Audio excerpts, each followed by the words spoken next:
Bienvenue dans mon journal de bord 101.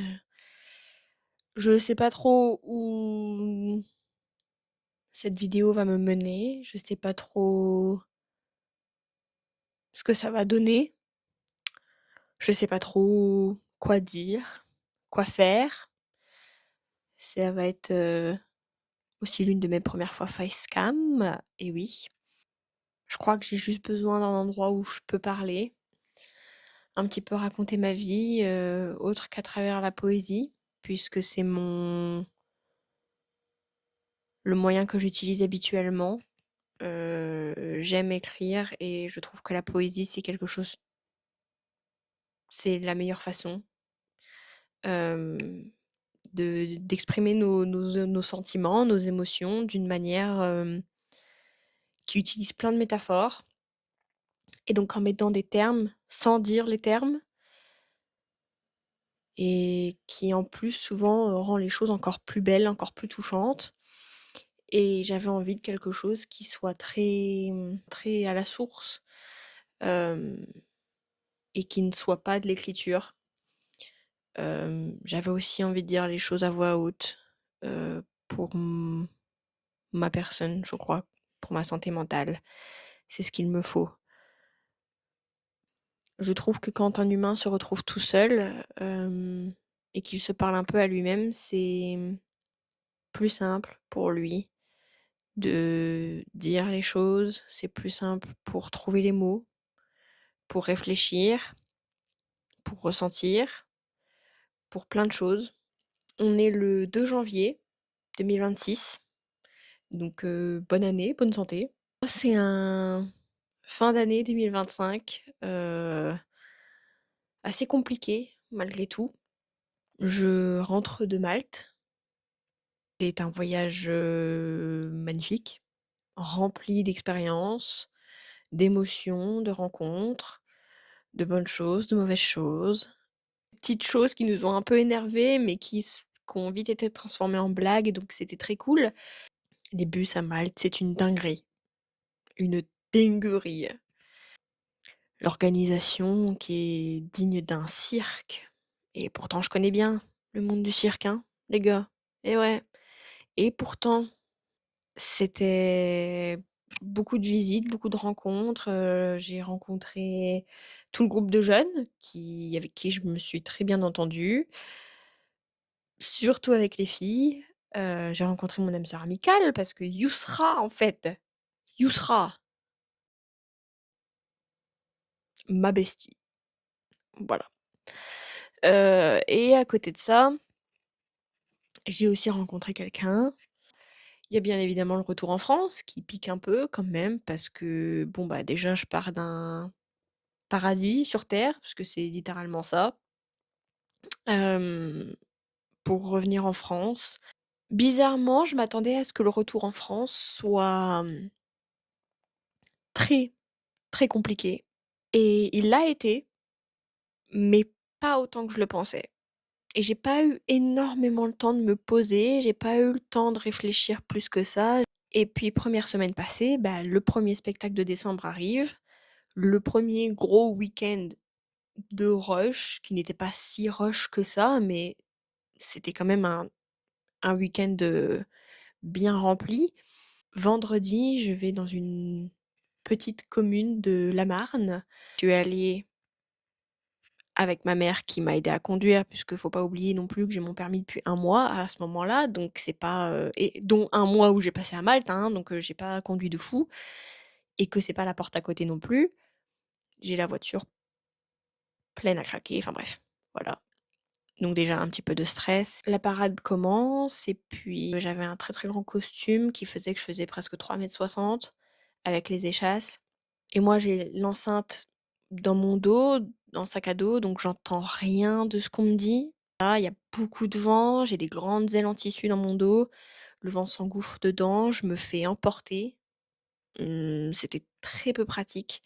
Et puis vient le final où elle me donne la télécommande, on active nos petits boîtiers, pyrotechniques. J'ai un costume qui est très lourd, j'ai un accessoire qui est très lourd. Mon accessoire se tourne vers ma personne avec la pyro activée et mon costume commence à prendre feu. ça a brûlé très vite. Un sapeur-pompier qui vient, qui me tape dans la jambe et qui me dit: «Mademoiselle, vous prenez feu?» «Bah oui, mais c'est ton travail. Tu es sapeur-pompier. Genre make it make sense». Enfin, je sais pas quoi. J'en suis sortie sans séquelles, à part un petit choc mental, bien évidemment. Premier choc mental, du mois, enfin premier, non, pas le premier, mais Tour de Malte m'avait déjà pas mal amoché, mais je m'en suis pas rendu compte.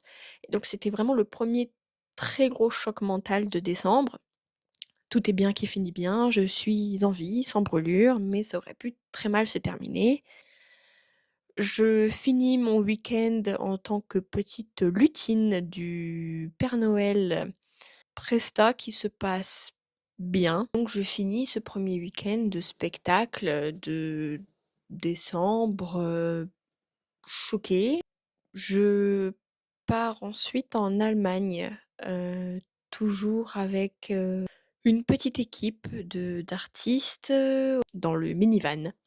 Nous sommes 8, direction Cologne pour un festival international, de techno, aussi connu sous le nom du Elro Festival, qui se déplace un petit peu partout dans le monde.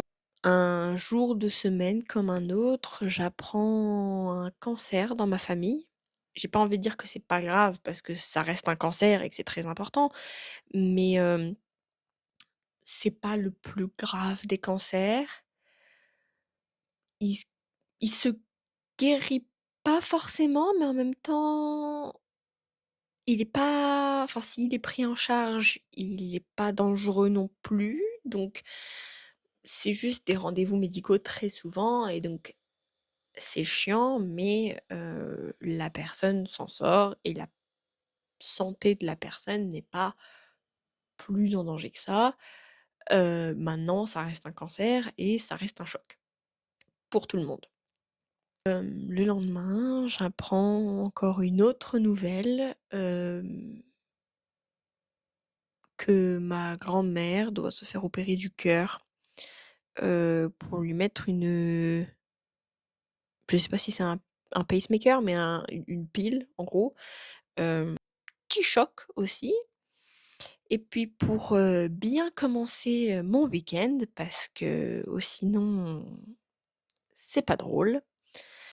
Et donc le samedi 20, je reçois un appel du régisseur et j'apprends que mon booker, mon patron et ma collègue, qui étaient tous les 2 dans le camion, sont dans ont été victimes d'un très grave accident de la route. Et là, le mois de décembre, mon mois de décembre est vraiment le mois de décembre de tous les artistes autour de nous, prend un tout autre tournant.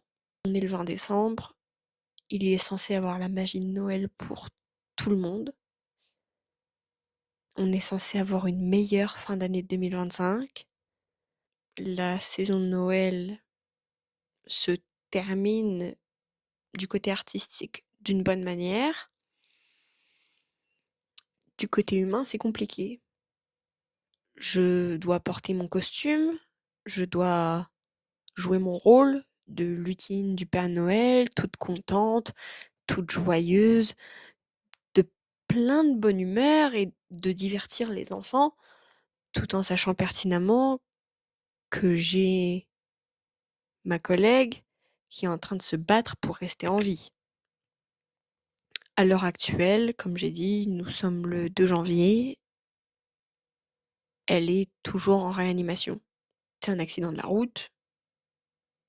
Moi, pendant ce temps-là, bah, faut que je prenne le volant et faut que je conduise.